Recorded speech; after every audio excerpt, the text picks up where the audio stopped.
there used to be a time when it was frowned upon to make pipes. Mm-hmm. A lot of people don't remember, and it's not been that long ago. That was like 5 years ago. Like, right? Yeah, 5 years ago, there were guys that you didn't tell them you were a pipe maker. Yeah. It wasn't cool to be a pipe maker. Yeah. You made beads and marbles and pendants and whatever you could fucking make to put out on the table, and you kept the pipes under the table. Yeah, exactly. And now, you could probably put the pipes on the table. Yeah, and put the beads under the table in the case. Just stop making the beads. Yeah, that too. Altogether. And don't even think about, bring a handful of beads to the table. I don't know, but seriously, it's changed. The game has changed significantly. It went from people calling us fucking pipe makers to, oh, holy shit, you make pipes? Yeah. Oh my God, you're a fucking pipe maker. Yeah. Totally different expression of fuck. Yeah, it's crazy. Yeah. All right, dude. The levels are good. All right, you ready? I'm ready. This is the Wise Guy Radio Show, a podcast dedicated to educating and inspiring through conversations with today's top talents in the world of glass. We will be dissecting their journeys in hopes to deliver actionable content that you, the artist, can start implementing now, helping you grow not only as a creative spirit, but also a successful artistic entrepreneur. With a little organization, relationship building, and your artistic ability, you can obtain greatness. Climb aboard, whether an artist, retail owner, or enthusiast. We have a ton of fun in store for you. Welcome to the Wise Guy Radio Show.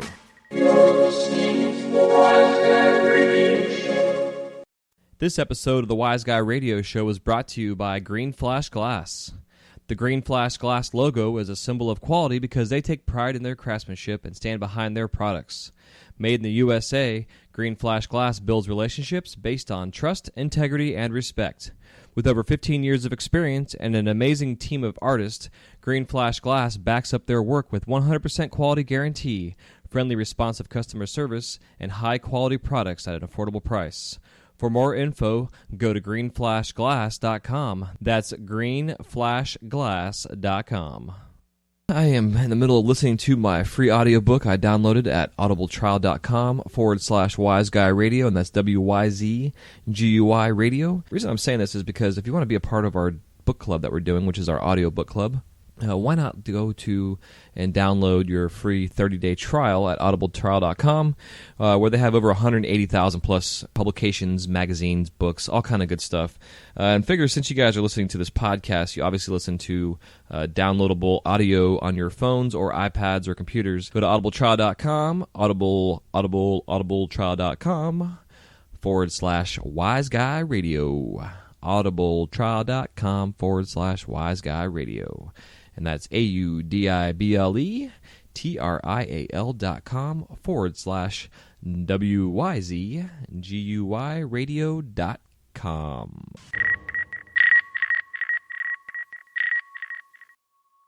What is going on? Welcome to the Wise Guy Radio Show, episode numero 51. This is Jay Michael, your host. I am super pumped up to be with you guys today, and thank you so much for tuning in. I figure with 17 years of glass experience behind the torch and a shit ton of failures and successes and all these fun conversations of artists and their similar stories, it's going to be a fun journey for us all to go through and learn valuable lessons and grow as artistic entrepreneurs as we really become influenced and inspired by each other and our community as we all grow and ultimately find what this ideal lifestyle is that we all truly want. And as individual humans, we all have our own story and our own dreams, so my goal and my dream as I do this with you guys is not only to learn from the people that we talk to and listen to, but also learn from you guys, the audience. So thank you so much for tuning in and being here with me and all the feedback and stuff you guys have given me. It is an honor to be here doing this show. I also want to give you guys another little heads up. This week's newsletter I am putting out towards the end of the week. This show is coming out on, it's Monday night I'm recording this, so the show will be out Tuesday morning. So Thursday, Friday this week, which is basically the end of the month, the newsletter is coming out for the week, and I will have a little special thing on there giving you information, telling you how I am going to be giving you all a special thank you for doing something specifically for me in the show. And it's about a 5-minute process that will take you, and through this process, then you and I will come together, and I'll give you a big thank you. But you got to find out what that thank you is and how to go about it by signing up for our newsletter at wiseguyradio.com, and you'll get all that insight and information there as well. And to my Instagram, I am going to be doing a 10K giveaway as I near 10,000 followers, and so stay tuned for that as well. All you out there, anybody follow me on Instagram? If you're not yet, my Instagram is at jmichaelglass. That's JMICHAEL Glass. And I do a lot of fun stuff out there in Glass and whatever, so you get to see my little crazy life besides the podcast on there. But again, super pumped to be here. This interview with coming up is with Glass artist Josh Hamra. He is a really awesome dude, super big heart, really chill, had a fun, just kind of casual conversation about him and his life and living out in Arizona and being a glass artist, and actually a second-generation glass artist. So we get into some details, kind of some insight into his beginnings and where he's at now and why he does what he does. And he's also just, like I said, just super cool family guy. He's got a little baby on the way. He's already got one now. It was fun, and I'm very envious of his amazing beard that he is getting ready to trim for Halloween, which you guys will hear about that as well. Also, don't forget, this coming up next episode, I am going to be doing our first introduction part. Well, I guess we already did the introduction, so it's our first part in our new series, our audiobook series, where we are covering the 4-Hour Workweek by Tim Ferriss. And this particular episode, I am going to be going over what is step 1 in the book. It's basically... he has an anagram that they made, or he made, using the word deal, and there's 4 parts to this, and it's D is for definition, E is for elimination, A is for automation, and L is for liberation. So the D for definition part is what I'm going to be sharing with you guys, as there are several questions in this write-up, and also in the audiobook that he goes over, that you guys should also follow along. I'll give them to you real quick if you haven't listened to it yet, but I still recommend that you listen to it and not just listen to me talking about these questions. But basically, with the first exercise from this section is you spend 5 minutes and define your dream. If it wasn't for the things you had to do, what would you be doing with your life right now? Write that down after 5 minutes or so. And then spend another 5 minutes and define your nightmare in as much detail as possible. What is the absolute worst thing that could happen if you followed that dream?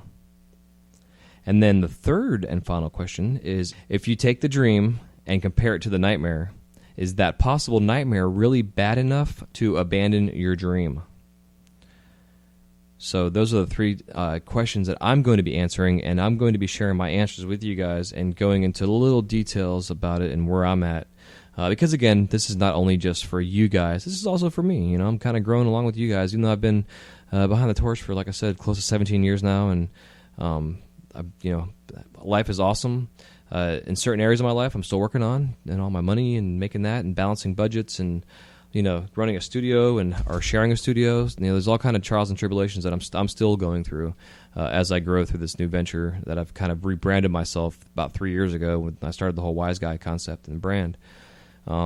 So, I think it's kind of fun that we all kind of grow together, and come January of next year of 2016, I'm going to be starting the Wise Guy Radio mastermind groups. And basically the idea is there'll be myself in the middle and 3 or 4 other of you at a time in groups where through Skype or another different versions of doing video conferencing, we can sit around and talk about the struggles that we're going through in our glass or in the business or whatever, like any kind of topics that you think that you would want to cover, we'll cover. And each session will be an hour long, once a week, so maybe every other week, depending on whose schedules or what. But the idea is to start the idea and the concept of really working with each other in a manner, especially when it's with people that you don't necessarily know right off the bat, but through these processes of these groups, you really get to know each other. And, it's kind of a fun thing. But we're going to kind of put it together, and I'm in the process right now of putting my own together here and go through this process. I'm in a couple already, but one that is actually strictly involved with glass, I'm not. And that's what I'm putting together right now. So as I help put this together, and we go through our process. I'll be writing notes and taking notes on how to make this as successful for you guys as possible, so we can all work together. So it's going to be pretty fun. So other than that, just make sure you guys go again to wiseguyradio.com, subscribe to the newsletter, and get our fun inside the secrets kind of stuff going behind the scenes and pictures and news and notes and downloads and checklists and all kind of fun shit. The website's still in progress. All you Florida peeps, especially those in South Florida, I will be in Fort Lauderdale area. November 15th, I will be at the LSD Gallery. It's Sunday. They got a little wine and cheese going on. I'll be there doing a new glass drop, some new styles and models that I got coming out this year for the Christmas season, and also some new pendant styles I got coming out, and some merch as well for all you guys, and also a full demonstration there in their back of their store. So looking forward to that. It's my 4th year doing it with these guys, and it's always an honor to go down there and be part of the South Florida family. I got a giant following down there, and I love all you guys, and you guys have kind of been the one that got this Wise Guy thing started from the beginning with the support of it, and it's been pretty cool. So I really appreciate the Florida family, but I also appreciate you all worldwide that are tuning in and listening to this, and that have also helped me along the ways over these 17 years, and also in the past 6 months as I've been doing this podcast. So as you guys can probably hear, my voice is getting a little tired. So I'm going to say goodbye, let you guys go, because I've been rambling on for almost 10 minutes here, and I'm sure you're tired of hearing me rambling. So love you guys. See you all on 52. Don't forget to download your free audiobook at audibletrial.com/wiseguyradio. Get your free 30-day trial and a audiobook on there, and might as well download the 4-Hour Workweek by Tim Ferriss and join the conversation. So, and again, if you have any questions or comments, or want to give me kind of any insight into your answers, because I will be asking for you guys to share this with me as well, for those of you who are participating or also have already read this book or listened to it. But then you can contact me at info@wiseguyradio.com. Take care. Love you guys. Peace. Hey, what's up, everybody? I'm sitting here with Josh Hamra out of Phoenix, Arizona. Awesome glass artist, and happy to have him on the show today. And how you doing, Josh? What's going on, dude? Oh, not bad. How's it going, Jason? Pretty good, man. Another beautiful day in Florida. Cannot complain. Nice. Gotta be loving the weather down there. Yeah, man, it's a Chamber of Commerce kind of place right now. And then, like, a week from now, it's going to be back to 100 degrees, so I'm not going to get used to it. For sure. I feel you. Yeah, man, so it's definitely an honor to have you on the show. I've been following your work for a long time and have admired it immensely, and digging, especially what you're doing nowadays, too, like what you've been collabing with and the new patterns and styles you're doing. It's pretty freaking cool, man. So before we get into all the details about that, if you want to give us kind of an insight on kind of what sparked your fire with the glass blowing itself and interest-wise, and then who taught you and where'd you get started? Awesome. Well, it's kind of a long story. Cool. My mother was a glass artist before me. She was a core student at Penland back in 96, 97 for metals, and she met some of the ladies in the hot shop and kind of hung out with some of those folks and got really interested in it. So she started working with glass. Back in like 97, she built her first bead making studio. Nice. So while she was at Penland, I was lucky enough to go up and visit, and they had just gotten their hot shop together there, and so they let me blow into a blow tube and make something that people might call a piece of glass. And that was 97, but that's kind of, that's a bullshit beginning, if you know what I mean. Yeah. My real beginnings would probably, I would say in 2003, I had a buddy who was a pipe maker, local pipe maker, needed a place to stay, and he crashed on our couch and kind of set up a makeshift studio in our kitchen, and started playing around back there, and I started watching him a little bit. He'd get me on there to play a little bit. I made my first pipe, just pure garbage. And I still have it. It's pretty funny. Right. The bowl hole was as big as the carb hole. It's bad, but it's still here. It's still in my possession. So that was kind of like where I really got interested. You know, Mom did beads and all that shit through the rest of my high school years, and I did Fish Tour and Loved the Dead and all that stuff. So I saw glass in the lot. Had my fair share of glass pieces throughout the 90s. And, but it was 2003 is really when I fell for the flame. Okay. And, it was all just kind of playing around and, you know, nothing serious, honestly. And then, a buddy of mine came back from Bonnaroo that year and had bought some Kevin O'Grady marbles. And, when I saw those O'Grady marbles, I nearly shit myself. Yeah. And I looked at my buddy. I was like, dude, do you know how to do this? And of course he had no clue. And I was like, this is what I want to do. This is it right here. I want to make marbles. I don't want to make pipes. I don't want to make big vases or blow big glass. I want to make marbles. I want to make shit like this. And so that's what I did. Nice. Like within, I'd say within a year of that moment, I had, gotten my mom's old torch and ordered some glass from Well Apparatus, who was like the place to order glass from back then. Yeah. And and I taught myself how to do what I could back then. No real formal training or anything. No real formal training until around 2005. There was a marble maker, Harvey Carlton, guy living out here in Mesa, and I'd come out to visit my folks, and they knew I was trying to make marbles, so they set me up with a little one-on-one with Harvey, and so he showed me a few things, and we hit it off, and then I ended up moving out here a few months later, and took a class with him and spent a lot of personal time with him, and you know, he's pretty much my mentor, showed me everything I could ever know about making marbles. Heck yeah. Was Harvey. Yeah, it's important having that knowledge base like that from someone that's already got the experience. It saves you so much time. Oh yeah, he took me to my first marble show. I think it was 2007, right before my daughter was born. And there's like Travis Weber's there, and Mike Gong, and Christina Cody, and Kevin Nail, I think, might have been at that one.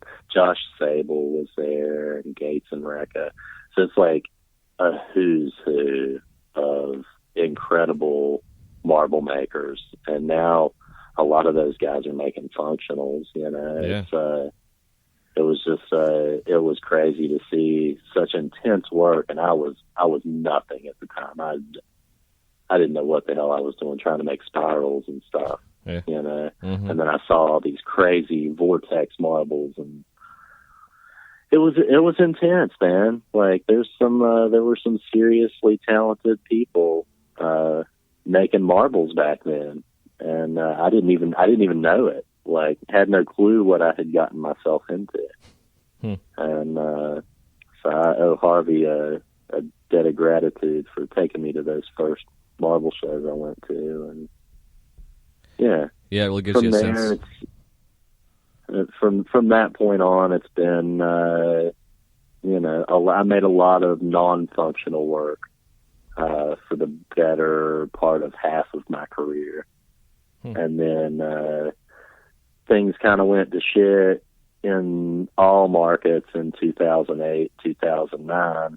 And so I started making pipes and had a love-hate relationship with it for quite some time, because I was raised with that mentality that making pipes was a lesser thing to do. Right. And it was at the time. I mean, even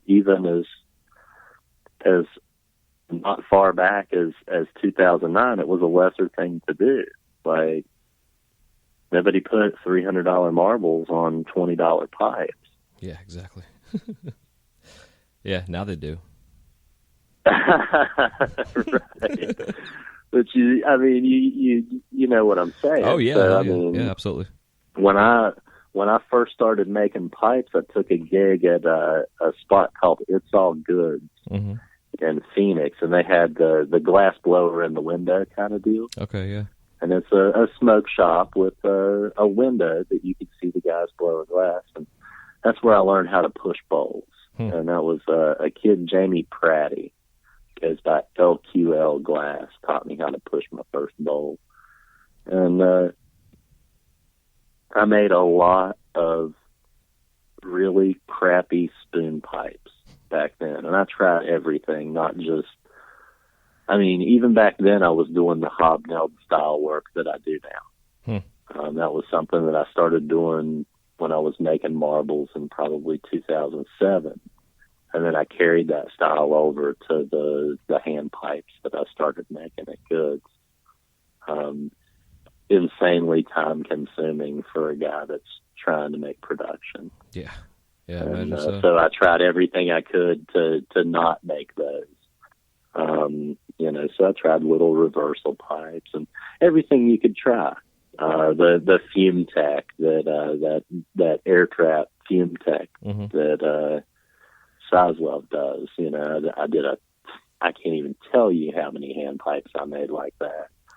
And I worked for those guys for a couple years and really got the fundamentals of basic pipe making down there. But again, when I was working there, it wasn't.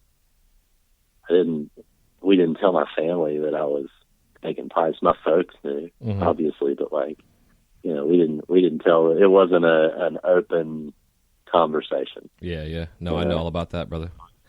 Yeah. And I still at the time did bead shows and stuff with my mom.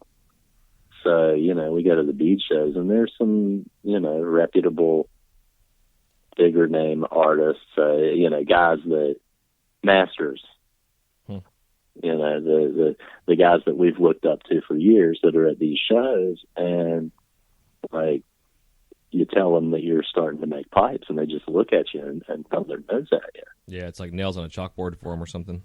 Right, yeah. Right. So it was just like, why they, you'd get that speech of why would you do that, or you just didn't tell them. Yeah, exactly.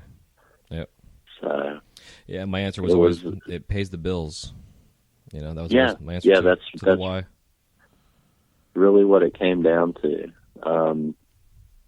I stopped making marbles for a while and started making beads because the bead money was good money. There were old ladies buying lots of beads, and then when that kind of died off with the market, the only thing you could sell were pipes. Yeah. It was the only thing that sold consistently. Yeah, it's interesting. It's like sex and drugs are like the two things that will never have a bad economy. And then when the economy is shitty, they buy even more. Yeah, it spikes. Yeah, it's crazy. Yeah, it's interesting. Now granted, I sold a lot of shitty pipes for very little money through those times too. The market has changed over the last few years. Right. The oil money now that's being invested in the business.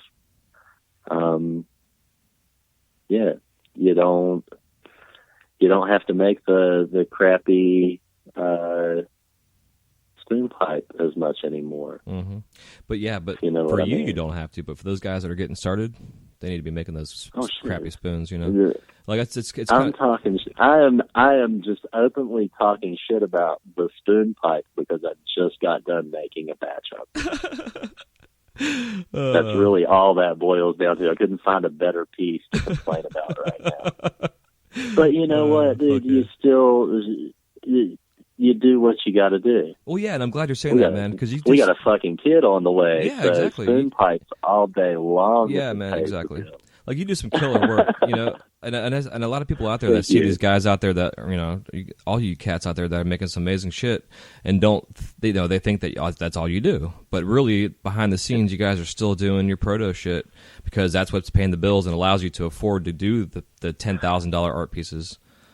you know. And not everybody can afford to shell out, $1,000 for a piece. It's not that common. There are less people out there that can afford to spend that kind of money. Yeah, exactly. And so you need to have product lines that will suit all forms of buyers. Yeah, exactly. You got to have something that's affordable for every man. Yep. Yeah, that's one of the things I always preach, man. Have like the $20 piece, the $50 piece, $100 piece, the $300 piece, and the $500 piece, and then every once in a while crank out a couple $1,000 pieces just because you can, whether you sell them or not. Yeah, I was going to say those pieces could sit around for God knows how long. And I can sell, anybody can sell $100 pieces. Yeah, exactly. Well, it's like before they sell the $10,000 piece. Yeah, it's true. Yeah, absolutely. I agree. It's like I have a lot of friends that paint, and it always, when I remember being younger and we'd hang out and I'd go to their house and I'm like, hey, who painted that? And it's like all their art on their wall is their stuff. I'm like, this should be out there being sold, but they can't sell it. It's not that it's not good art. It's just hard to sell art. It's not an easy thing. Yeah. So unfortunately, it's not easy to price it. Yeah, and that too. Yeah, for sure. I agree. And it's all about environment and where you're at and everything else. Well, the worst part about being artists is that we're artists. We're not business people most of the time. So, you get certain artists that are committed to the art, and then somebody comes to them and says, "Okay, price that." Yeah. And you're going, but it's a piece of art. But like, I put my soul in this, and I don't know what to tell you when you want me to give you a price. Well, how long did it take to make? Well, dude, I've been struggling as an artist for 12 years, so it took me 12 years to make that. Yeah, exactly. I say the same shit. And it's like, so you want me to put a price on my soul? And I sound like a typical artist when I'm saying this. I know that, but so that's difficult for people. You're literally asking somebody to price something that it's a foreign concept to most artists. Yeah. Yeah, I agree. I agree. Yeah, it's interesting. But the price. I'm horrible at it. Oh yeah, man. It's always that. And what I think with any business in general, like when you have a product of some sort, like I was listening to this show the other day, and this clothing company created a line of dress clothes, basically like dress shirts and pants and shit that's made from like sport material. So like you can go run in this shit and then take it off and throw it on your bed, and then just take it off your bed and shake it out, and it's completely wrinkle free, and there's no smell to it or anything from the sweat. And but long story short, these guys are trying to figure out how to price the product line, because it is a higher type of product, but they don't want to price it so high that they price themselves out of the market, but not so low that they're undervaluing themselves. And they went out and asked multiple millionaires, business people out there, like, we're thinking about this price. And he said out of 100 people that he asked, 50 said it was too high and 50 said it was too low. So they knew that they had the right price. Yeah. But it's always, everybody has a different opinion about it. But like your production spoons that you made today, the value of those things. You know how much you need to sell them for, to pay for the materials, to pay for your time, and that they can sell right as well. And it's still not enough. Yeah, I agree. I mean, I agree. I'm not going to deny that, but it's still not enough. Yeah. What can be made with the same amount of materials is exponentially different. Like, it literally is the low end product. Yeah. There's that one piece of prep. There's so much potential with that one piece of prep. And so you got to waste some potential every once in a while. Mm-hmm. Yeah, that's true. It's just the way it is, man. It's just the way it is. Yeah. Sometimes it's hard to value those things. But again, they move. Mm-hmm. And if you want something that's going to sell, make something is going to sell. Yeah, exactly. Yeah, it's like I always say, like back when I was making spoons, like you're talking about, it's like every time I'd finish one, I'm like, oh, that'd be a pretty cool perfume bottle. But then I would make like 50 of them, and it's like I could have 50 perfume bottles, but if they're all pipes, I know they're going to sell. It's always a difficult thing. But like you're saying too, it's like it's hard to not think about the other things you could be making with this material that you're using to make this lower end production stuff. It's a fucked up battle in a sense. Well, you got to think about like branding and things of that sort. Like I'm working with the guys out in Texas has really kind of opened my eyes. There's so much potential in the pipe market that I haven't tapped, and the best way to tap that is to offer a product that's available to anybody. That's how you build your name. So it's just basically rebranding what I've done for years. It's just there's a much larger market for it now. Yeah, absolutely. I agree. Yeah, absolutely. Yeah, man. There's no reason that we can't, especially those of us that have been doing this for as long as we have, that have the skill tech now and the mindset as along with it. To know that we can make whatever more or less we want to make nowadays, and not do it, make everything. And if you get to bring somebody on to help you do prep and shit like that, Oh God, boy, don't I need that? Oh, dude, I recommend it and I just did it. I have an assistant that is now my apprentice. He came in and worked for me for 90 days, no pay, was like shop bitch, everything else. Super killer dude. He drives an Uber on the weekends and during the week sometimes, to pay his bills basically right now. But now he's also saving for his equipment. And yeah, dude, like we've already kind of been going through the process of learning just how to turn the torch on, just some simple shit. But it's important, and that's how I offered it. Anybody out there that thinks that they would need an assistant, if you've been doing this shit for like a year, you don't need an assistant. But if you've been doing it for like 5 years and you're still going to the post office and you're somewhat successful, you're wasting your time going to the post office. You should have somebody doing that for you. Yeah, that's how I look at it. And that's me. Yeah, dude. But offer someone to come in 90 days. Give them a 90-day trial. Like any job you have, no pay. Just come in here. You can watch me working if you want. If you can do my emails and my shit to the post office, pack my orders, because that basic foundational stuff, just that alone, it was going to teach somebody skills that down the road, if they become a glass artist, they can take those same skills for themselves. And they also learn how to pack your product for you, because I'm very particular with how my shit's packed. So just some thoughts. Nice. I recommend it, bro. Yeah, it's not a bad idea, especially with my time is becoming less and less free. Having kids, man, it's why that was my main thing. I was getting ready to go out of town with my daughter for the weekend, and I'm like, I'm still up at 11 o'clock at night working my ass off right now. This is stupid. I should be in bed getting ready to go have a fun weekend, So I put the letter out there, now hiring. So, yeah. And like I said, I set the parameters right away that it was not going to be a pay job.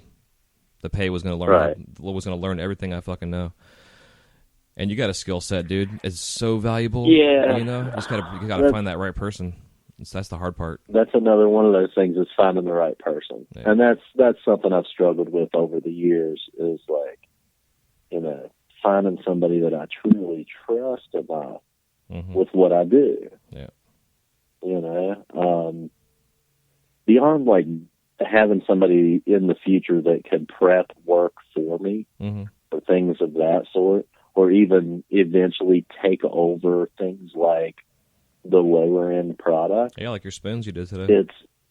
It's the dealing with someone walking away with that. Yeah, no, I agree. I've had it many, many, many times, and that's why I didn't do it for so long. Yeah, I got tired of that shit. Someone getting like, oh, I can do this now, and then they think they're the best glass artist on earth after a week, and then they're like, you don't ever talk to you again, Yeah. Yeah. No, been there, done that. That, and I'm not working in my own studio right now either. Oh yeah, that's definitely makes it difficult. Yeah, it makes sense. So what studio are you in? I'm working out of a place in South Phoenix called Highly Possible. Okay. And they have a production crew that works out of there. They make hand pipes, and then they've got a couple lathe guys. And then they rent out some shop space to a few other local artists. And so I got my nice little cubicle and my headphones. Heck yeah. Nice. And then you also travel around. Oh, go on. Yeah. Oh yeah. Well, I don't force my hippie shit on the public. So I keep my headphones on so nobody has to deal with that. Yeah, I've actually been hearing a lot of studios like that are going headphones now just because of that situation. So everybody's got their own shit now. It's convenient, especially when, you know, your shopmates are listening to trap music. Yeah, we and get you that want to one. listen, and you want to listen to the NPR and get your news. Yeah, exactly. Yeah. Yeah, I know what you mean. That's too funny. You want to listen to Alan Watts or something, and you got some hip-hop in the background. Right. That's too funny. So in terms of your style, man, like all your dot patterns and all that fun stuff, is that something that transitioned over from the marble text you were doing before and that whole time period that you then brought into your functional work? So I seem to be seeing that a lot more now that you've been doing. Well, I was at one point in my early career, imitate until you can innovate. Mm-hmm. Yep. Right? So at the early part of my career, I did exactly what everybody else does, and that's make whatever the fuck they can figure out how to make. Mm-hmm. And you know, there was, you know, the flow was in early print, and there was the Glass Line magazine. So man, you pick up any kind of information you could find, and you copied it. And so that first marble show that I went to, all I had were copied marbles of stuff that I'd seen and tried to figure out. And, you know, that's that stuff that we're just first doing. And when I saw everybody else's work and how just amazing some of these guys' stuff looked like, it just was their own styles, and it screamed their names individually, you know. Mm-hmm. And I knew that I needed to do that, and so I left that first marble show, and that's what I did. Is I tried to figure something out, and it was dot work, man. Yeah. It's a loose play on Hobnail, which is it's actually like a Depression era type of glass, but mine is more of a play on Sue Ellen Fowler. Okay. She does the most fantastic hobnailed work, and hers is just so pretty and pristine, and every dot is perfectly in place, and just fucking gorgeous work. That's called hobnailed? Hobnail. Yeah, one word, hobnail. Interesting. Yeah, I've never heard that before, that term. Oh, yeah, it's like old. Yeah, I'm seeing it right now. Yeah, I'm actually just looking that at old lumpy. Yeah, like if you see the old lumpy stuff, that's hobnail basically. So like a lot of milk glass. Yep. Yeah, in the hobnail pattern, and it's dots. That's all it is. It's dots. But Sue Ellen does them in this just fantastic way. Of course, she's, you know, the godmother of borosilicate color. Mm-hmm. And so she makes her own colors, and her dot patterns are just incredible, mind-blowing. I knew that I didn't have that precision. Yeah, man, that's tricky shit. That's why I appreciate your stuff, because that's kind of what I was doing, dot patterns.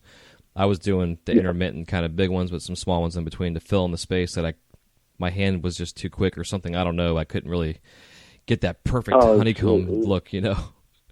Nothing worse than connecting dots. Yeah, exactly. Like it's makes you grind your teeth. And like hers is a patterned hobnail. Mine would be more of a chaotic or scattered hobnail. And it's just like I said, it's just dots. Yeah. But I use like 3 or 4 different diameters. So I'll start with the large ones and then come in and sandwich in smaller ones, and then sandwich in smaller ones and sandwich in smaller ones. So I've filled up the area. It's fun. I don't know. I've been doing it for a long time, and I even remember people asking me if I was going to get tired of doing it. And I still haven't burned out on it. Yeah, man. I guess started doing that around 2007. So 8 years, and I'm not burnt out yet. Okay. Yeah, especially with the color nowadays, like everybody's so into the transparencies and shit, and the hype colors, which I understand. But to work with like your work, you get into a lot of more of like the Amazon bronzes and the amber purples and all that fun exotic colors and the blue moons and the caramels. Oh, and, yeah. all the reduction colors. The old color changing colors that we all got turned on to when we first came to glass. Yeah, exactly. That was what attracted me to Bora, were these colors that changed colors. Like, you got a blue rod and you put it in the flame and now it's milky yellow. Well, how the hell did that happen? Or, like amber purple, how you could strike it out and get an entire rainbow of color. Yeah, exactly. That shit blew my mind in 2003. Yeah, mind blown. Yeah. Yeah, and then we see where we're at now. It's like, man, it hasn't even stopped yet or even slowed down, all this new color coming out. Oh, man, the CFL stuff is, Yeah, it's fucking cool, right? Wicked cool. Yeah, dude, totally. I'm all about it. The serum is bad as shit, man. Yeah. I've had my hands on it. I've been really lucky. And, man, just what a cool effect. Yeah, tell me about it. I made a pennant for my wife the other day. My brother actually won a pound from Glass Alchemy. They had whatever their Instagram competition contest. Yeah, he won a pound, and so I was like, "So what can I do to get some of that shit?" He's like, "I don't know. You can't have any. It's mine," kind of thing. So he like kicked me like this little. Yeah, exactly. I know you're my brother and all, but please. So yeah, he had like a cut end off a tube pull that he had made for himself, a little vac stack. And I cleaned it up, looked like brand fucking new, and made a little pennant and it was like it was funny because after Jupiter and I did the interview, we were chatting the next day, and we both did the same thing where it was like I made the pennant that was serum, and then everything else was Illuminati accents all over it, and then I threw an opal on the center of the chest, and like completely hype pennant, like 100%. And he's like, "Yeah, I'm doing these flowers right now that's like Illuminati flower petals and." They have little cherries, but the cherries have an opal in the middle, and then it's all freaking serum all around it and shit. Like it was pretty funny, nice. Like super hype. I made tops. Hell yeah, I love your tops. Yeah, dude, they're fucking cool. Yeah, talk about those. What was this? What's the inspiration behind those? The old guy that taught me how to make marbles also made spinning tops. Cool. And so he showed me how to make them back in like 2006, 2007. And then this guy, Zach Cohen from Zach's Lost His Marbles, contacted me a couple years back and was interested in buying marbles. And then one day kind of ran across with a question, do you know how to make spinning tops? And of course, me being an idiot, I said, yeah, of course I know how to make spinning tops. I made, over the last 2 years, I can't even tell you how many spinning tops I've made. It's been, I'd say the last 2 years, it's been well into the thousands. Wow. I've burnt my shoulder out doing them. I bet. So the downward pressure and the angle that you're doing the bottoms on them has just totally destroyed my shoulder. So I've cut back significantly. Like it went from making somewhere close to 100 a month to like maybe 10 or 12. Man, yeah, and everybody listening to that. It's so important. Like you're saying this, dude, because it's like that repetitive motion injury shit that we have to deal with. Like I was saying earlier, I think before I hit record about my hand. And just from an old injury of stabbing my hand, but this like at a point now where this long and 17 years almost doing this, it's really starting to affect my left hand grip and my twisting motion, or like that pressure you have to use your thumb when you're marvering something like you're talking about, your shoulder and your wrist and your thumb, all that shit. It's like you're putting a lot of stress and strain on your body, especially if you're doing like 1,000 a month, dude. That's crazy.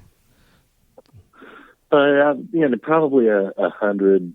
I'd say probably 100 or more pieces. A month. 100 a month. Yeah, I was off a little bit. So yeah, you're looking at 1,000 plus a year. Yeah.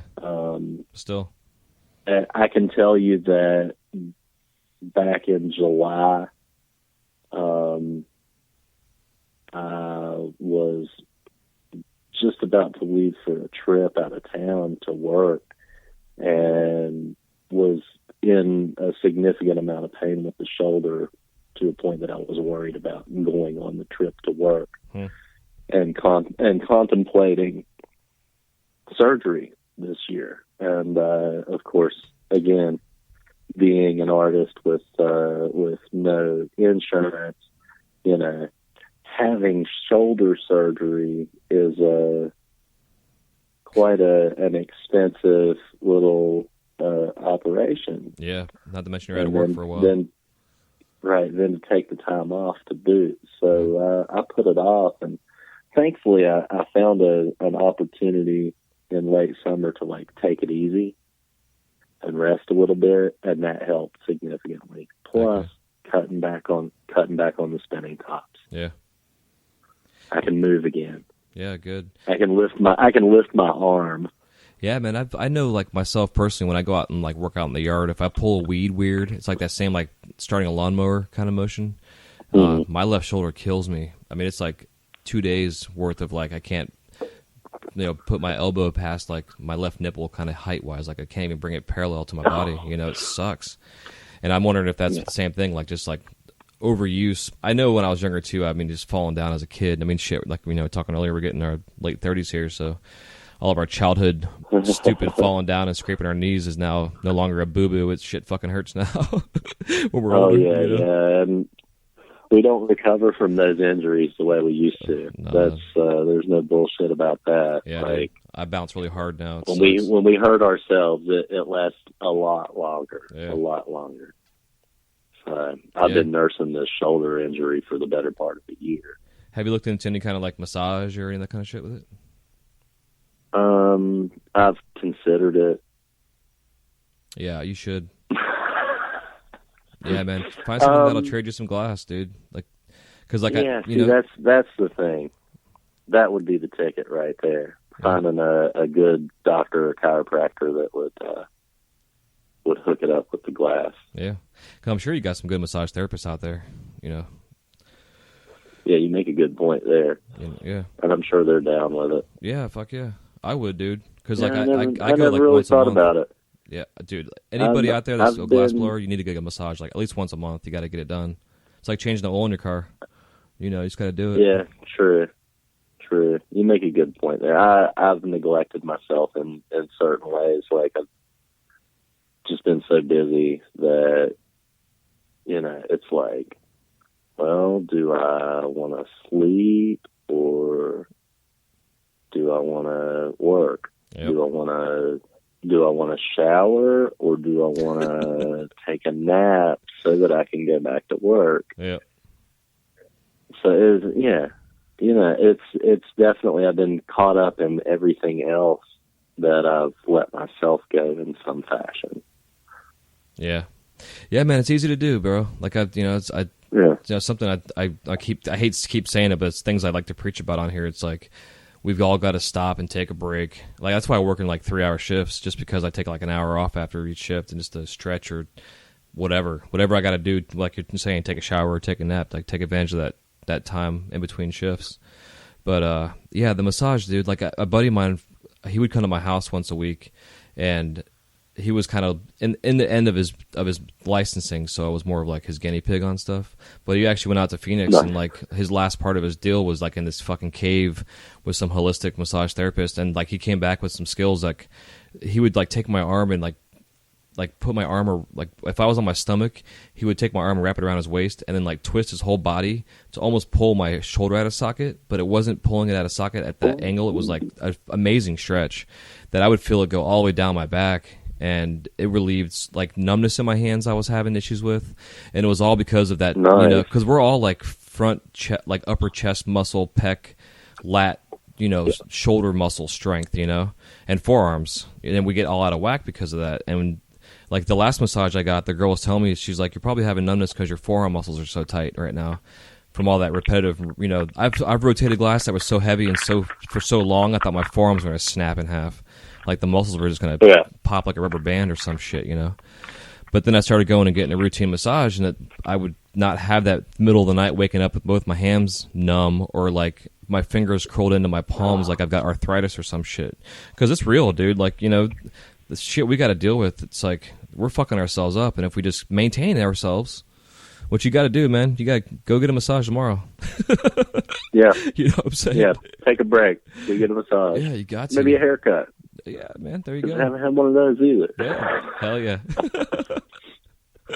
Yeah, I might need to take a shower tomorrow too. Holy shit! Yeah, There's a lot of things I need to do. Yeah, have like your own little spa day. You know, it's important.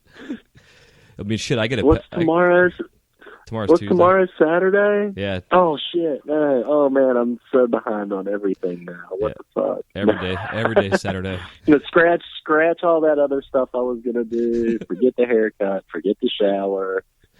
Time to get back to work. Yeah, exactly. No, I agree, dude. It's so crazy, like how fast the time goes by too. It drives me nuts. Oh no. You've got 2 kids, right? Yeah. Oh man, what age? My daughter's 16 and my son's 8. Oh man, yeah. So you're nonstop going. You are on the go, nonstop.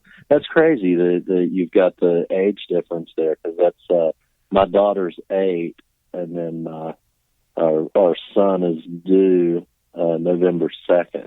Nice. So it's the exact same difference in age there. Pretty crazy. Yeah, it's interesting. Yeah, it's pretty cool. It's like having the older teenage daughter with her little brother. It's kind of fun. Can babysit the little brother, right? Yeah, dude. Actually, my sister and brother-in-law now are at a point now too where they're like, all right, let's have Candace come over and see if she can watch the kids, like just for an experiment, you know, so that they can actually go and do something now. Because like all my cousins and my kids, like they have a blast together, and they're a little younger. So about 2 weeks ago or 3 weeks ago, we all went out to we had the Dolly Museum here. It's like the largest master's collection in the world of his work. It's freaking amazing.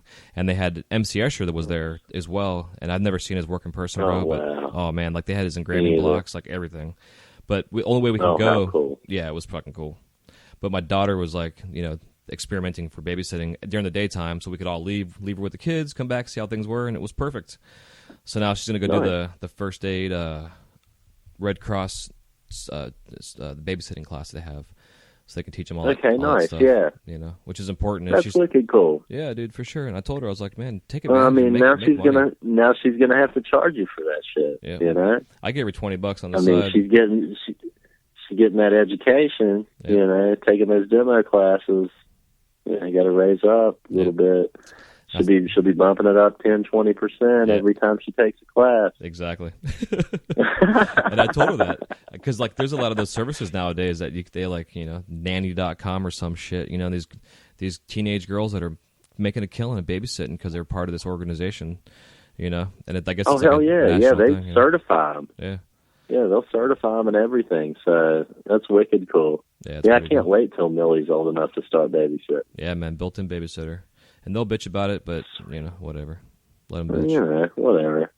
What do they have to do? Exactly. I mean, really. Yeah, text and... I'll just remind her of the first 2 years of her life when she couldn't do anything. Yep. Yeah, my 16-year-old still thinks that she's the 3-year-old princess that wants me to wipe her ass and carry her to bed when she falls asleep on the couch. My little 8-year-old girl thinks she's your 16-year-old girl. Mine was the same way. Mine thinks she's 25 now. all of a sudden, my 8-year-old is a tween. Yep. Yeah, it's funny, right? I keep explaining to her that she's not even close to being a tween yet. She needs to back up a little bit. Yep. Yeah, man. It only gets worse from there. It's actually quite funny because I've got a sister that's 18 months younger than me, so I'm not, being 39 and 16, my daughter, we're not that much different age-wise. And, right. It's interesting seeing, it's like, man, my sister did that shit, and I know what she used to do and what you will do if I let you do it, so you're not doing any of this stuff. And now I've got a chassis belt, with a freaking blowtorch and a fucking electrical system around it, Nobody touches you. Hell yes. I'm not even Catholic, and I want my kid to be a nun, So just like praying to God that happens. Yeah, it's funny. Yeah, it's interesting. But you seem like you're a good guy. You got good values and shit, so I don't think you'll have any issues. We We try, and I've got a close family. Both of us, my wife and I both have our immediate family. Well, my immediate family's out here, sister and parents, and then my wife's family is like everybody in her family's here for the most part, just about. So we've got this huge extended family out here, and it's just awesome. We're surrounded by loving, caring families. Yeah, it's killer. So it's really cool. Yeah, that's one of the things that kept us here in Florida. I mean, besides where we live, is I love it. But yeah, we've got, both of us have our family down here. Britt's parents just actually moved down back. They've always come back and forth between here and Canada, but they finally are down here permanently. So which is cool. So yeah, it's gotta love, man. I love big families for sure. Well, I can tell you, I'm not gonna die in this fucking desert. Yeah. I will not die here. You can't even dig a hole deep enough to bury me here. So, I definitely see myself somewhere back on the East Coast before I die. Yeah, man. Hell yeah. So, I miss it. I miss the air and the grass, and mountains, and trees. Yeah, there's a lot to be desired. Yeah, desert life's got to be, like, I remember we went to Colorado, and I was actually kind of really surprised by how dry it was out there. I mean, I knew it was, like, Midwest, but I wasn't expecting it to be, like, that Midwest. It was kind of a little culture shock, but it was, it's beautiful, but, man, I don't know. I couldn't do it. Arizona it's gorgeous. Yeah. Arizona's gorgeous, but it's desolate, man. And you're going to drive through 3 hours of fucking nothing to get to something beautiful. Yeah. And when I say nothing, I mean nothing. They don't call it the desert. There's a reason why they call it the desert. Yep. Yeah. It's because it's deserted. Exactly, by everything except for the occasional, whatever, scorpion and lizard. Saguaro cactus, yeah. Right. Yeah, exactly. It's brutal sometimes. But, we're also the Grand Canyon state. Yeah, exactly. Yeah. So you start going up into the mountains and like Sedona and Jerome and Flagstaff. There's beautiful. There's Ansel Adams pictures all around you, essentially. I don't know if you're familiar with Ansel Adams. Oh, yeah. He's the dude that took like every landscape photo that could ever be taken. That dude took it. And so there's no point in ever taking landscape photos. Right, exactly. Except we're all photographers now with our iPhones. I was a photographer before I was a glass blower. So, never wanted to do portrait photography. And Ansel Adams did landscape photography. So what the fuck was I going to do? Yeah. And his was like portrait landscape. Like he had the trees and the mountains posing for him and the clouds and the mist and everything. It was like choreographed. In the most perfect locale. Yeah. Did amazing work. And black and white. Yeah, exactly. Yeah, totally. And it's kind of interesting talking about that because I remember being a kid and just I've always been into art and been an artist ever since I was like, as I remember, in a diaper. And I remember seeing his work and thinking about like always wanting to be a professional artist, but seeing that type of medium of photography, it was always very intriguing to me. Like I was like, oh my God, this is fucking amazing. But the fact I always thought about too, the fact that this is an artist who is making a living with his pictures that he's sending, but he's also marketing it properly. It's all being marketed, whether it's a poster or an original or a museum or a gallery or a hotel. It's interesting seeing that type of artist back then, how things were marketed. And then you come to now, and everybody's a photographer. He made photography art. Mm-hmm. That was what Ansel Adams did for photography. Before that, photography was just pictures, and anybody could take them with their Polaroid or their 35 millimeter point and shoot or whatever. But Ansel Adams took the camera and the film and made art with it. Yeah, exactly. So that's what he did. Yeah. And yeah, pretty cool. Yeah, pretty it sure cool is. stuff. Yeah, it's all about composition, And that's speaking of transition-wise, that's why I like your work. I like the composition you have, because even though your dot patterns are like not a pattern necessarily, but they are. You know, I like it. Right. It's got a fun composition to it, especially the colors that you use. Well, thank you. Yeah, I've been stuck on the same palette for quite some time. I'm really happy with the colors. They're time tested, and I've been able to find the right way to work with them to suit my needs. And yeah, I mean, I don't know what I would do without the amber purple family of colors. Mm-hmm. You know, Yeah. The mix of gold fume with those colors is phenomenal, and I get some of the coolest looking stuff out of that. What kind of gold are you using? Are you using a 22 or a 24 karat? 24. Yeah. 24. I buy bullion from a little local jewelry supply. Nice. I've always wanted to kind of mess around with some other stuff like placer gold and river gold and all that stuff, but I've never really strayed from it. Yeah, hell Pretty yeah. happy with what I get. Did you hear that the show with Tim Pendexter, the kid out of Alaska? He's got friends up there that pan for gold, and he actually gets the gold from them, and he gets like exact locale and everything. How cool! Yeah. So I was like, dude, you gotta take this gold and like make a series that's based on the locale that it came from. You know, it'd be freaking rad, and just like name it that based on where the gold came from. But the fact that you can go out, and mine your own gold is badass, dude. Yeah, that's wicked cool. Yeah, that's pretty stoked. So on your process with your sandblasting, what kind of medium are you using? Are you using aluminum oxide? Yeah. We've just always used aluminum oxide. Mom used it for years. So that was everything I know about a sandblaster I learned from my mother. Cool. She used to do a lot of cold working and sand carving and stuff like that. She did a lot of fusing and slump work, the large platters and stuff, and then she would go back and use a resist that she called buttercut, so it was a real thick resist. Okay. And she'd paste it over the piece, and then she did freehand masking. Mom's uber talented. She was a graphic artist in the 90s. I mean, she's been an artist all her life. I don't know. She can draw anything but a steady paycheck, is what she used to say. That's a really nice quote. I like that. It sucks, but it's that life of the artist. Yeah, and you know, thankfully she married a banker, so she was able to pursue her career in art for the most part. She did stop doing glass for a while.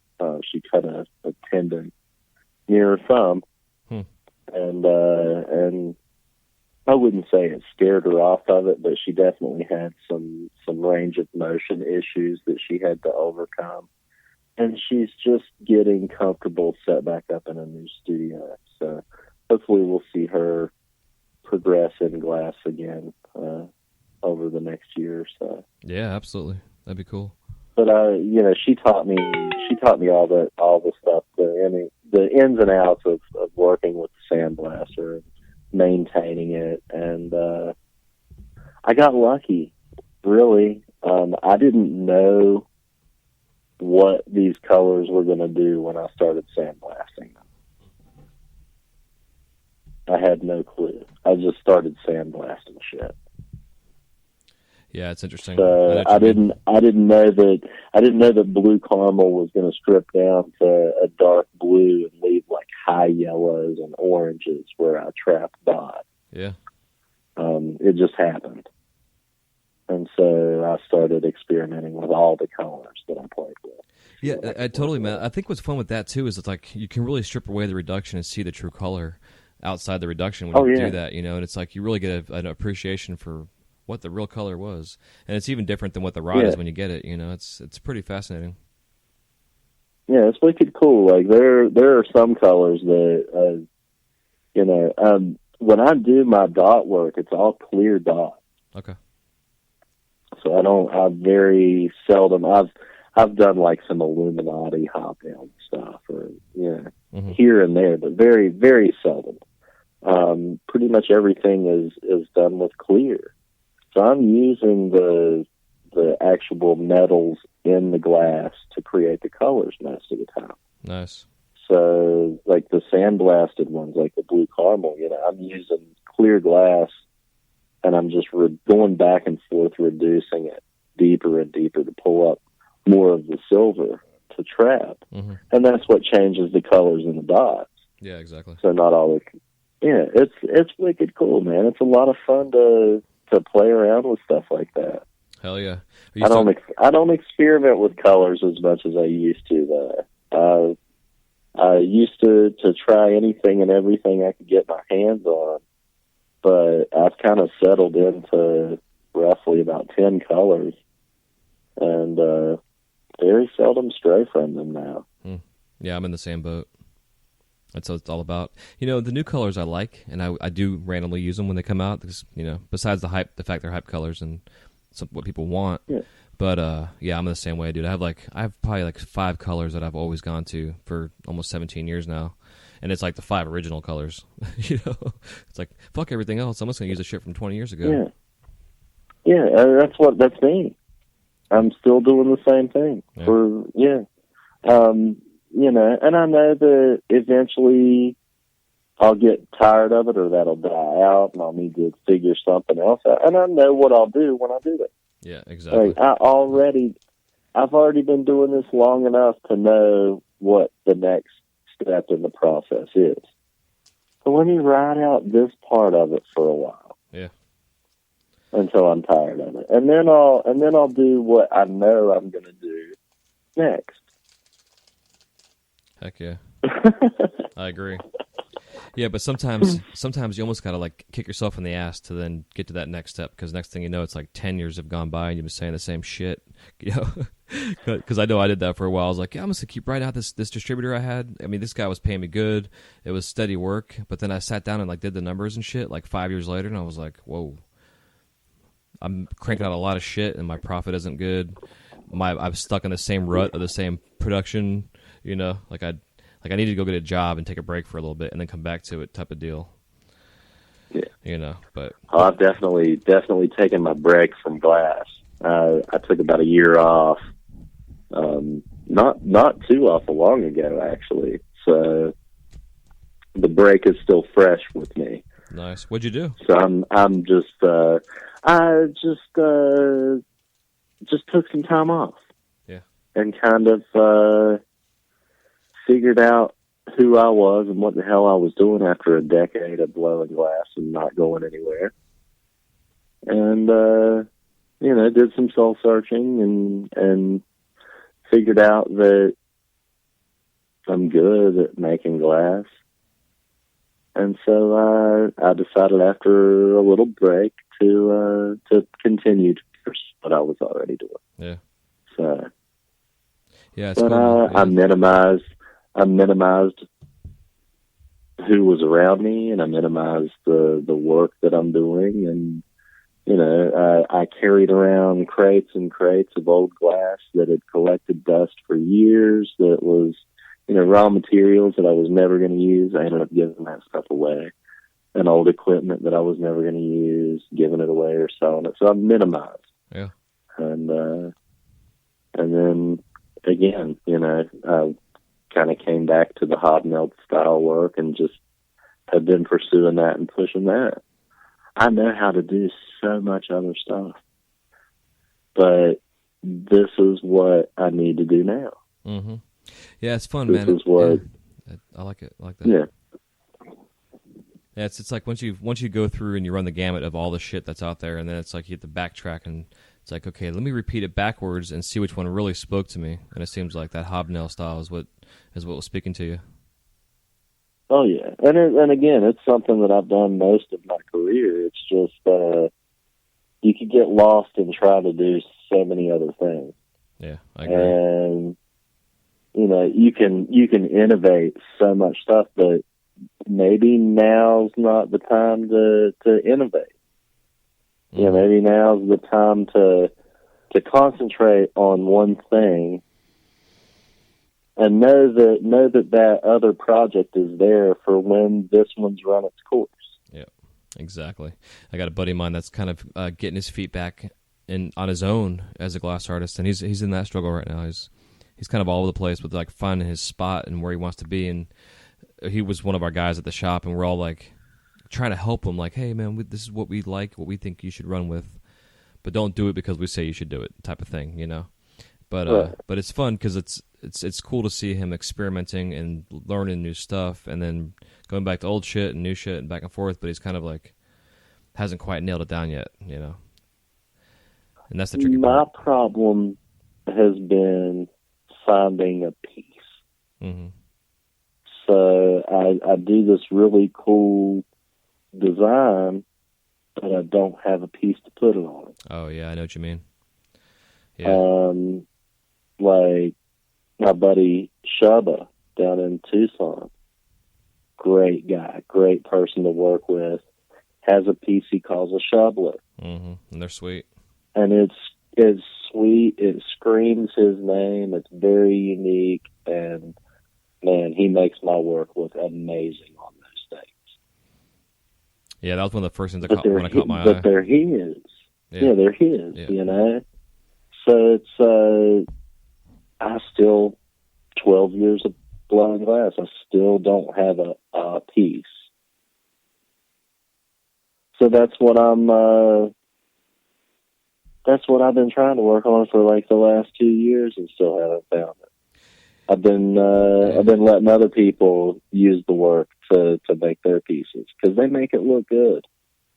Yeah, you know, it's interesting talking with Jupiter last week, and his little parting piece of advice was to find out what you're a nerd about or a geek about and make your glass in that representation, you know, or whatever that thing you're super excited about, and run with that as a line. Man, you know? I don't do comic book related artwork. Yeah, this is true. You're a comic book nerd. Yeah, that wouldn't work. Cold Drink is a badass motherfucker when it comes to stuff like that. Ponty, those guys have it, man. Tess used to do some comic book looking shit too. But like, yeah, I give mad props to those guys that can do disc flips, because if I really took my nerd life and put it into glass, that's what I'd be doing. Yeah. Well, too bad you couldn't take your sandblasting skills that you got and do like some, you know, comic book, you know, some stencil. Yeah, like trust me, I considered that. I definitely considered that, but you know, then you're running into the Slinger D-Rag, right? Yeah. That's Long Island glass. Yep.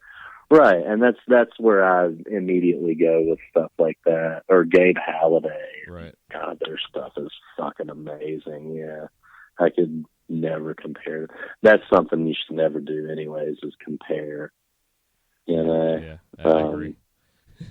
Man, that's a killer. That's one that'll hold you back for years if you compare. So yeah, that's a tough one to overcome. Yeah, it's so true. So true. Yeah, I think you'll find it though, man. Yeah, you'll get it. You know, I'm pretty happy with what I'm making right now. I mean, not the spoon pipes, but whatever.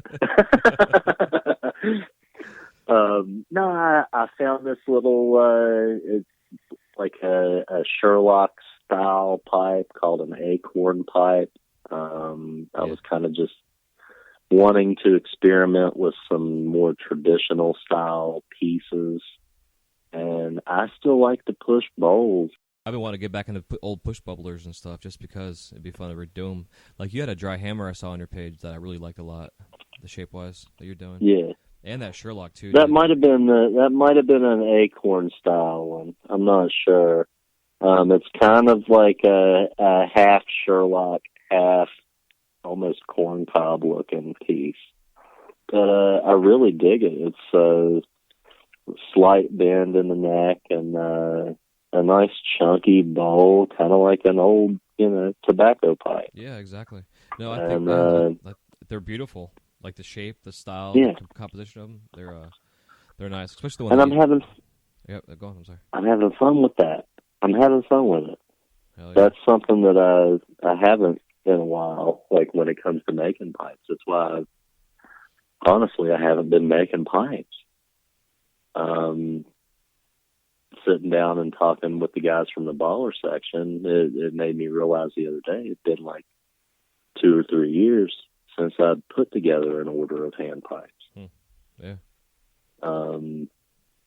Just kind of fell out of it. Not only fell out of it, but found other people that made pipes better than me make my pipes for me. Mm-hmm. In a way. Yeah. That's kind of a weird way of looking at it, but no, I agree. Like there are guys out there that make pipes significantly better than I do, and they have their styles, and I'm able to give them some of my work, and they incorporate it into their work, and it makes my work look fantastic. Mm-hmm. That sounds so weird to say, but man, like I said, those shovelers, dude, sweet. I had never seen my work look that fucking cool. Yeah. So it's really awesome when you're able to give some of your own work, something that's recognizable as yours, to someone, and watch them turn it into something beyond your imagination, beyond your skill level, even. And I won't deny that. Like, these guys have skills that I just don't have, and I thank them for sharing their skills with me.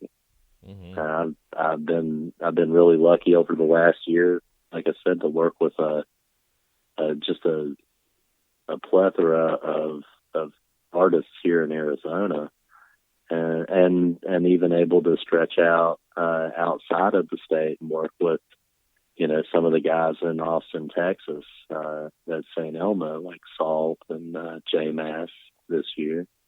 And last year I got to go out and visit MTP in Manhattan and spend a couple days with him. And so it's been nice, and just all the Arizona artists. I try to get down to Tucson just every other month.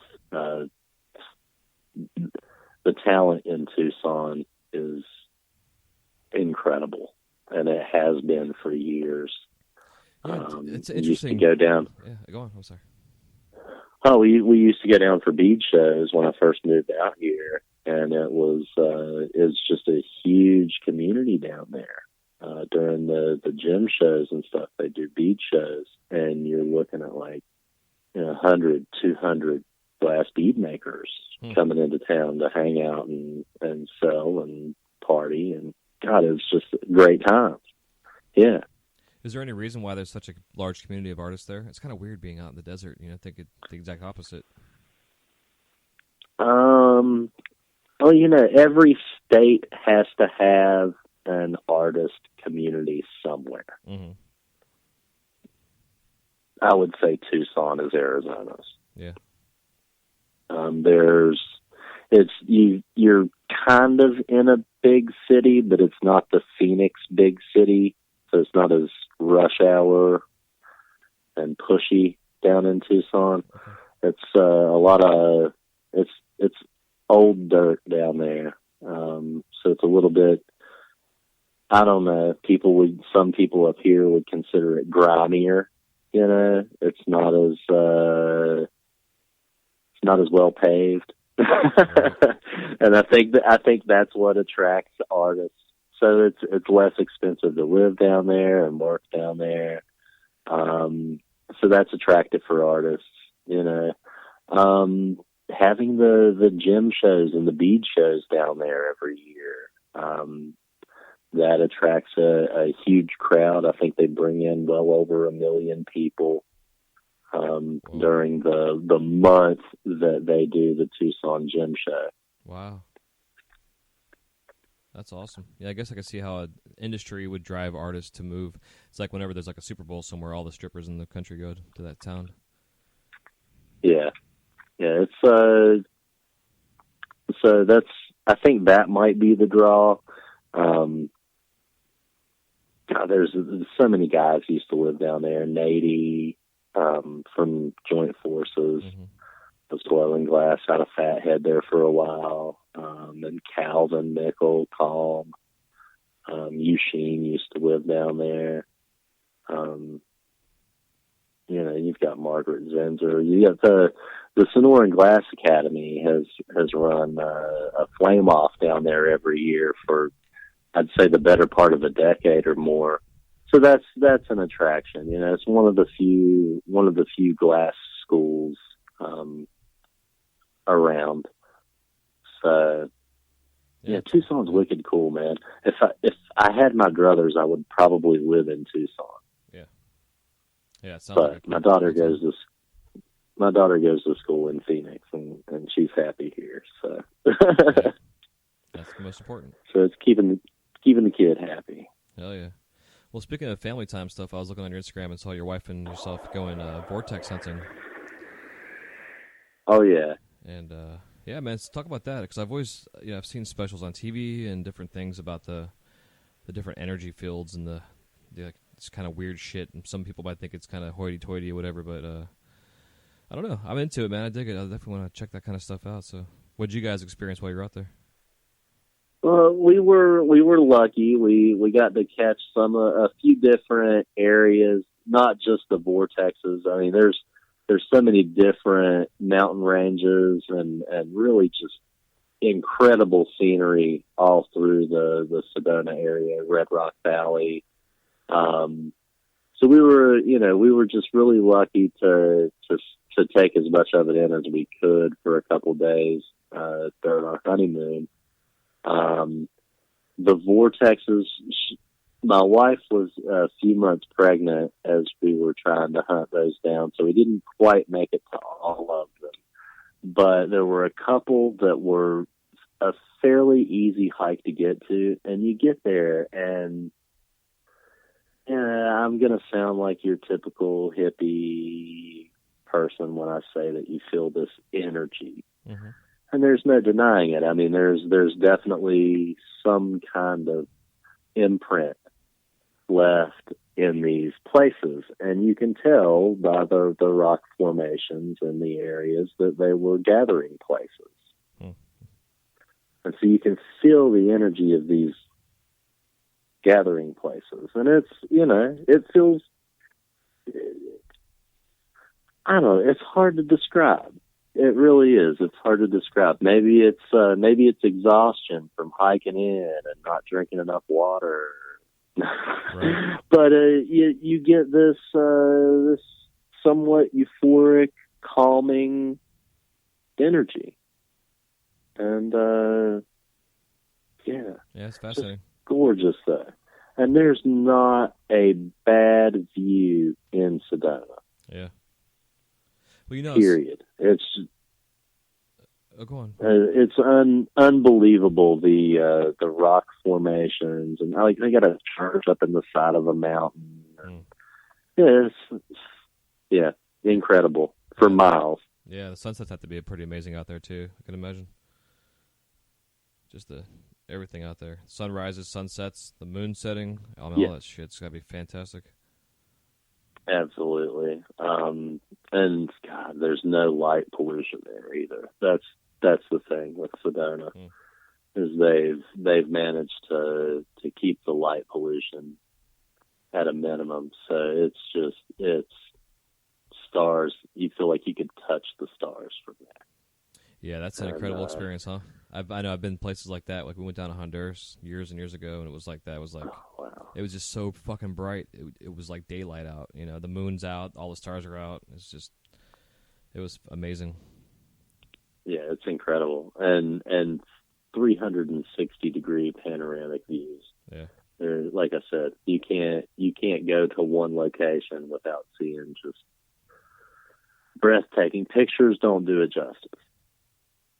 Yeah, it's amazing. There's no way of taking a photograph that can really bring it to life, and it's the same way with the Grand Canyon.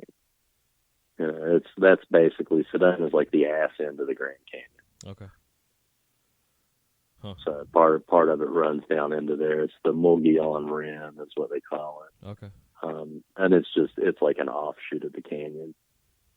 Yeah, I always hear that the drive in there sucks. They're like, it's boring as shit, like you're saying, for like 3 or 4 hours getting in there. But once you're there, it's like you don't want to leave the place. It's so spectacular. Yeah. It's this whole area is really cool in spiritual ways. A lot of native history here. Yeah. Like Geronimo, his camp was down south of here in Douglas. So there's that really cool, like, awesome, gnarly, native history. And, there's a lot of spiritual connection here with all that stuff. Yeah, it seems like it. I know I've been watching a couple of these UFO shows, documentaries lately, and there's one of them they were talking about being out there. Yeah, they, we had the Phoenix Lights back in the 90s. Yeah. So, which there's, all kinds of stories and skepticism around that. Like the governor has now, like one of the ex-governors has come out and said, oh, it's totally aliens. Yeah, where at first he brought an alien on to the podium to talk. He's like, I found who it was. Yeah. I saw that. Made a total fucking joke out of it when it happened, and now he's coming out saying, yeah, it was really in it. Well, yeah, man. So to kind of move on forward, because we'll sit here and fucking bullshit all night, I'm sure. Oh, God, yeah. Yeah. So before we go any further, let's go ahead and take a second to thank our sponsors, and then we will get ourselves into the lightning round. Hell yes. It is said that at the very moment the sun sets below the horizon, a flash of green light appears called the Green Flash. This unique occurrence happens daily, but only seen by a few. Green Flash Glass chose this name to symbolically represent the unique beauty, simplicity, and good feeling experienced when using their product. Unique to the experience at sunset. Uniquely relaxing. greenflashglass.com.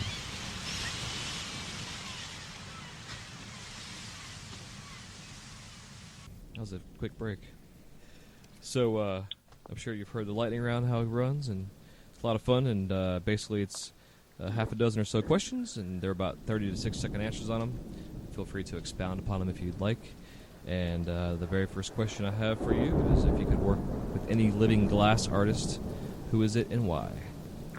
So I had a lot of time to think about this, and because I've listened to the show a few times, and it's like a super, super hard decision because there's so many like incredible artists out there. Not just like Boro artists, but like there's so many incredible soft glass artists and like masters like Lino, Spinino, and I mean I could probably write a list of 100 artists that I would love to work with. Hell yeah. But I would have to pick somebody from your great state of Florida. And that's Robert Mickelson. Nice. Mainly because I had an opportunity some years back to watch him do a goblet demo here in Mesa, Arizona. And he showed us how to do the foot, which I was having a hell of a time trying to figure out making a foot. And so I got to see him piece together this goblet, and at the end, a buddy of mine introduced me to Robert and told him I was having trouble with getting a good foot. And so he knocked the foot off the punny and gave it to me and said, here, now you got a good foot to stand on. Awesome. And that stuck. Now, granted, I still make a shitty goblet for it, but yeah, Robert Mickelson would probably that's the name that stuck out to me. Cool. With that question, and that's why, because I'd really like to be able to show him that I've got a decent foot to stand on, not just the one he gave me. Yeah, exactly. Yeah, that's a great story, dude. That's awesome. So, what are your top 5 favorite colors in glass? All right, top 5 favorite colors, which I told you I've got all of about 10 of them that I use. So I'm going to go random here. Mystery Adventuring, Blue Caramel, Amazon Night,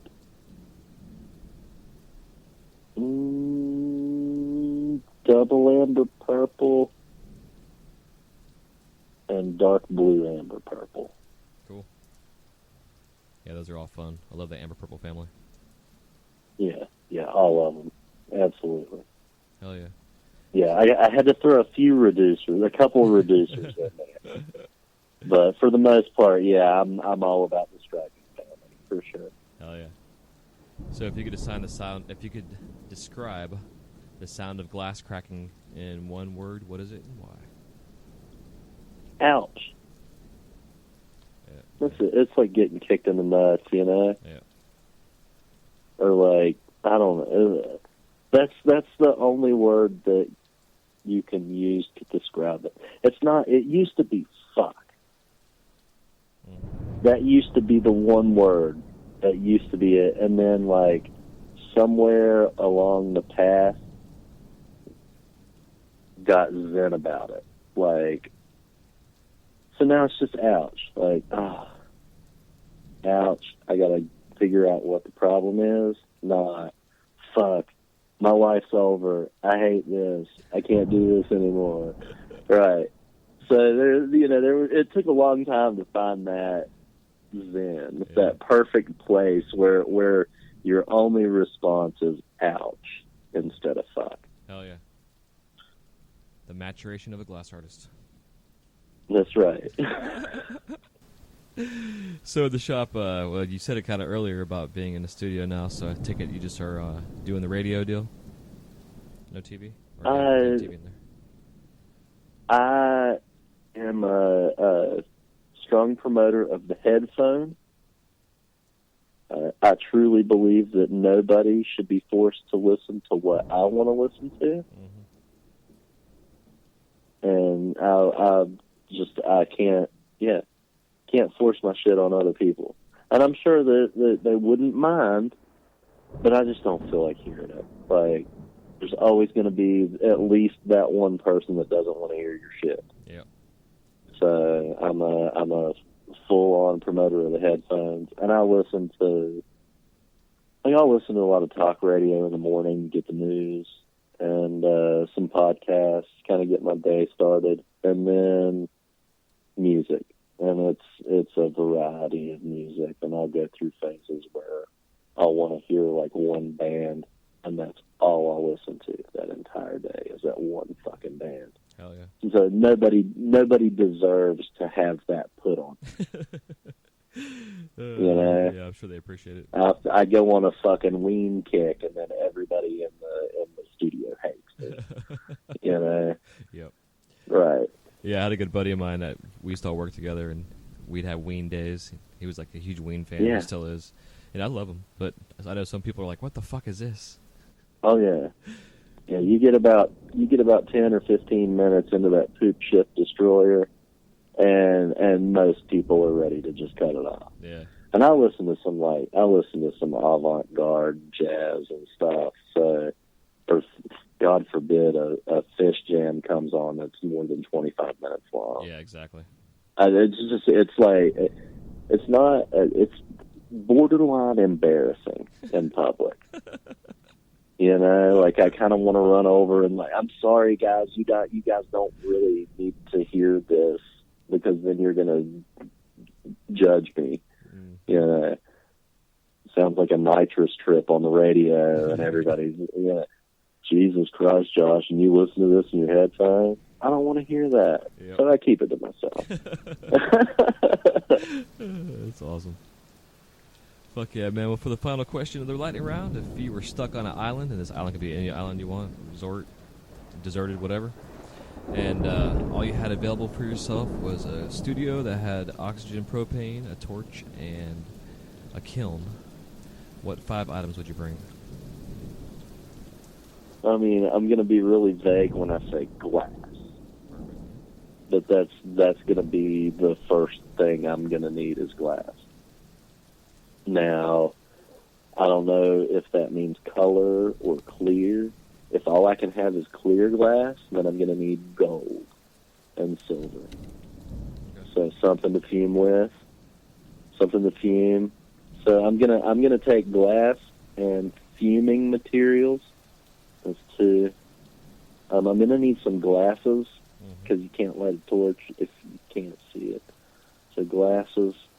I need a big fucking marble mold with a bunch of different sized holes in it for my marbles, big enough for me to flip over and use as a graphite pad. So it's like a 2-in-1 right there. That was smart. Weighs like 10 pounds. That was smart. And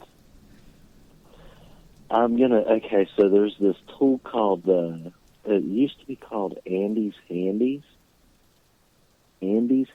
tweezers. Okay. And it's like a pair of tweezers that have tungsten pokes on it. Okay, so you tweeze it together. Okay, so you tweeze it together to make like bells and stuff. Mm-hmm. But then the other side has like a nice little sharp rake, and the other side was kind of dull on the other end, and you could use it to do like air trap inclusions and shit. That's the other tool. That's 5, right? Yep, that's it. I think so. I think that was my 5. That's like, honestly, that's one of those tools that, yeah, you gotta have. Yeah, man, I did it. Of course, some tweezers. Oh, fucked up. Yeah, there's a lot of shit you can bring, but those tungsten ones are the shit. I took a class with Joe Peters and Peter Muller, and they both had a pair. And I was like, where the hell? Oh man, those things are amazing. Yeah. And the versatility of that, like, I love the bailing mechanism on that thing. Obviously, it's the easiest and cleanest way to make a bail on glass, hands down. Mm-hmm. But the tungsten poke, and to be able to rake with that thing and do inclusions like air trap inclusions and stuff. Oh man, I love that tool. Yeah, they're nice because awesome you get replacements for those tips too, which is pretty sweet. Yeah, absolutely. So, yeah, man. Dude. Awesome. Well, before we let you go here, if you can give the audience any parting piece of advice, and then also tell us how we can find you out there in cyberspace. All right. Well, you can find me on Instagram at Hamstafam. That's HAMSTAFAM. And my work is available through the Baller Section Glass Agency. They're ballersection.com. That's really about it. Like, I'm lame when it comes to social media. I've separated myself from a lot of that stuff. Mm-hmm. One outlet is enough for me, and I have a hard time keeping up with that. So there's that. You could always email me. That is hamfamglass@hotmail.com. And then as for like parting words or words of wisdom, I could spew a lot of those things. I would say for like the up-and-coming artists or the guys that are just wanting to get into the industry, just keep working at it, man. Like, don't stop. Make lots and lots and lots and lots of stuff. Pipes, specifically. I mean, to be totally honest, yeah, you can hone your skills making hundreds of different items, but make pipes, because pipes are going to sell. And even if you make ugly, shitty, little one-hitter pipes, you know what? Somebody's going to buy that because people want pipes. Mm-hmm. And the more pipes you make, the better you're going to get at making pipes. The better you're going to get at making everything else, too. Because eventually you're going to be making things to put on your pipes. And that's going to hone your skills in other areas. So before you know it, you're able to make badass marbles, and you're able to make these wicked fucking cool horns. And then you're putting those horns on those badass marbles, and you're making pendants out of them. And so you make pipes and then make other stuff. But always, always, always continue to work. Don't take time off. Things move way too fast in this industry for you to stop doing what you're doing and do something else. Hell yeah, dude. Well said, brother. I think that might wrap it up. That and respect your elders. Know where you came from. That's a huge thing. Yeah. Amen. Read some books. Read books, kids. Read books. There are so many great publications out there that can teach you more about this industry, more about the history of glass itself. Learn about where you're from. Know your roots. Yeah. And to put a little plug in there, too, don't forget you can go to audibletrial.com/WiseGuyRadio and download your free 30-day trial and audiobook from over 180,000 publications. There you go. Damn right. Hell exactly what he just said. I was going to say that. I was going to pitch that, and you took it right away from me. Hell yeah, dude. Awesome, man. This has been a blast. I'm really enjoyed it. I don't know if anybody will really be interested in hearing my redneck sounding ass talk for God knows how long, a couple hours or whatever. But this has been a real treat. And I'm stoked to have the ability to gain knowledge through this adventure with you. Yeah, thanks. Because I think that's really cool. Like we've needed something like this for a long time. It's a great way for our industry to connect and communicate with each other. And it's beautiful thing. Yeah, thank you. Yeah, it's an honor, dude, to be doing this. You know, it's a passion I have. It's awesome. All right, brother. Well, I will be in touch, and hope you all enjoy this episode for sure. Absolutely, man. Thank you so much. All right, y'all. We will see you soon. Thanks again, Josh. Oh, absolutely.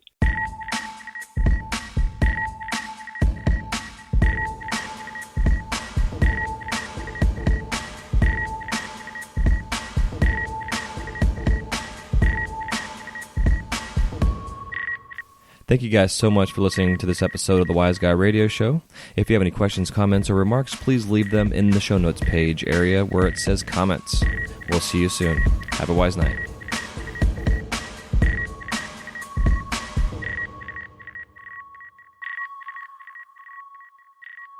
You're listening to the Wise Guy Radio Show.